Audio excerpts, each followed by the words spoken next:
بسم الله الرحمن الرحيم. وخير ما نستمع إليه من القرآن الكريم مع فضيلة القارئ الشيخ عمرو السيد. سمعنا آيات من أواخر سورة ياسين، فنسأل الله له السداد والتوفيق.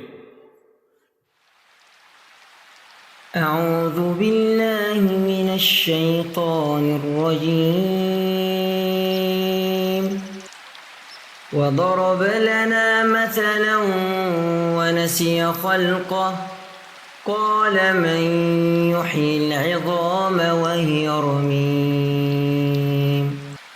قل يحييها الذي أنشأها أول مرة وهو بكل خلق عليم. الذي جعل لكم من الشجر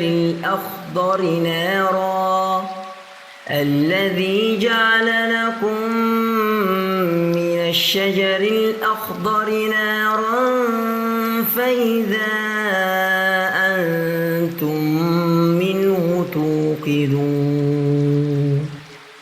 أوليس الذي خلق السماوات والأرض بقادر على أن يخلق مثلهم؟ بلى وهو الخلاق العليم. إنما أمره إذا أراد شيئا أن يقول له كن فيكون.